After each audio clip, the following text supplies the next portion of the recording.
Tomorrow, 115 cardinals begin the sanctified and secret process of electing the next pope. Tomorrow, 115 cardinals will enter one of the most sacred and secretive traditions of the Catholic Church, the process of choosing the next pope.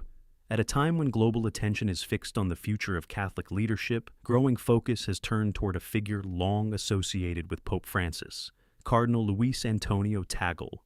Over the years, his close relationship with the Pope has stirred both admiration and debate, raising important questions about influence, direction, and the evolving identity of the Church.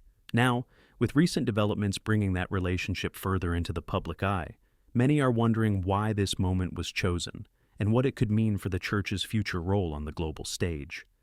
The bond between Pope Francis and Cardinal Tagle is rooted in shared convictions and a mutual commitment to reshaping the Church's priorities.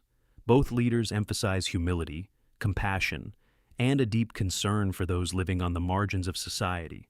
From the earliest days of his papacy, Francis has promoted the idea of a church that serves the poor, and Tagle's work in Manila strongly reflected that same vision. Known for his approachable nature and emotional connection with ordinary people, Tagle built a reputation as someone who listens as much as he leads.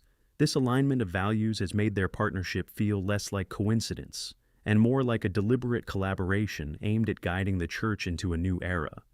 Their working relationship reached a significant milestone in 2019 when Tagle was appointed prefect of the Congregation for the Evangelization of Peoples, one of the most influential roles in the Vatican, often referred to as the Red Pope. The position carries immense authority over missionary efforts worldwide. By placing Tagle in this role, Pope Francis signaled trust in his ability to shape the Church's outreach, particularly in regions like Asia, Africa, and Latin America, areas widely seen as the future centers of Catholic growth. This move was not just administrative, it reflected a broader strategy of shifting attention away from traditional European strongholds toward a more global and inclusive Church. Beyond official duties, the connection between the two leaders reflects a shared philosophy about how faith should be lived and communicated. Both emphasize dialogue over division, compassion over rigid doctrine, and action over rhetoric. They have faced criticism from more conservative factions within the Church, yet these challenges seem to have strengthened their resolve rather than weakened it. Tagle's leadership during crises, such as his response to Typhoon Haiyan in the Philippines, demonstrated a model of pastoral care that closely mirrors Francis's emphasis on mercy and presence. His ability to combine theological depth with genuine empathy has made him a prominent voice among Catholics seeking a more inclusive and responsive Church. Tagle's rise from Manila to the Vatican is often described as both remarkable and symbolic. Born in 1957, he grew up deeply connected to his community, which shaped his lifelong commitment to serving others. When he became Archbishop of Manila in 2011, he quickly distinguished himself as a reform-minded leader. Rather than embracing the privileges often associated with high-ranking clergy, he focused on reconnecting the Church with its mission of service. His sermons, often personal and emotionally resonant, struck a chord with millions and earned him widespread popularity. This authenticity led many to see him as a reflection of Pope Francis in an Asian context. His influence expanded further during his time as president of Caritas Internationalis, where he oversaw humanitarian efforts spanning over 160 countries. In that role, he championed initiatives addressing poverty, hunger, and climate change, all while also promoting cooperation across cultures and religions.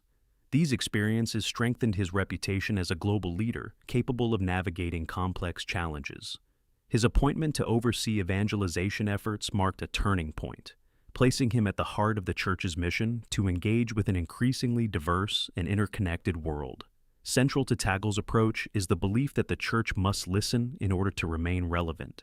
He often stresses that true understanding begins with hearing the voices of others, especially those who are often ignored. This emphasis on listening represents a shift away from traditional top-down authority toward a more participatory model of leadership. However, this approach has not been without controversy. And critics argue that focusing too heavily on social issues risks diluting core doctrines. Despite these concerns, both Francis and Tagle maintain that addressing real-world problems is essential if the Church is to remain meaningful in modern society. Behind the scenes, these ideological differences have contributed to ongoing tensions within the Vatican. Reform-minded leaders like Francis and Tagle often find themselves at odds with more conservative voices who favor preserving long-standing traditions. Debates over issues such as climate change, migration, and financial transparency highlight deeper questions about the Church's identity and direction. Efforts to reform Vatican finances, for example, have sparked resistance from those with vested interests in maintaining the status quo.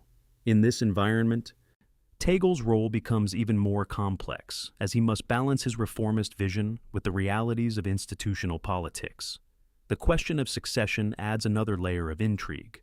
While Pope Francis has not publicly named a successor, Tagle's rising prominence has fueled speculation about his potential candidacy. At the same time, other figures represent alternative paths for the Church.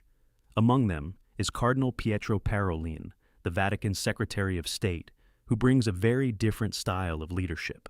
Known for his diplomatic expertise and deep understanding of church governance, Parolin is often seen as a stabilizing figure who appeals to those seeking continuity rather than change. The contrast between Tagle and Parolin highlights a broader debate about the Church's future. Tagle embodies a more pastoral, people-centered approach, emphasizing inclusion and outreach. Parolin, on the other hand, represents a more traditional, diplomatic model focused on maintaining institutional stability and global influence. Both perspectives have their supporters, and the eventual choice will likely reflect the priorities of the cardinals tasked with selecting the next pope. This moment of transition comes at a time of significant change for the Catholic Church. While attendance and influence have declined in parts of Europe and North America, the Church is growing rapidly in regions like Asia and Africa. This demographic shift presents both opportunities and challenges, requiring leaders who can navigate cultural diversity while maintaining unity. Tagle's background as a non-Western leader gives him a unique perspective that many believe is well suited to this evolving landscape. At the same time, the Church faces broader societal challenges, including secularization, political polarization, and calls for greater transparency.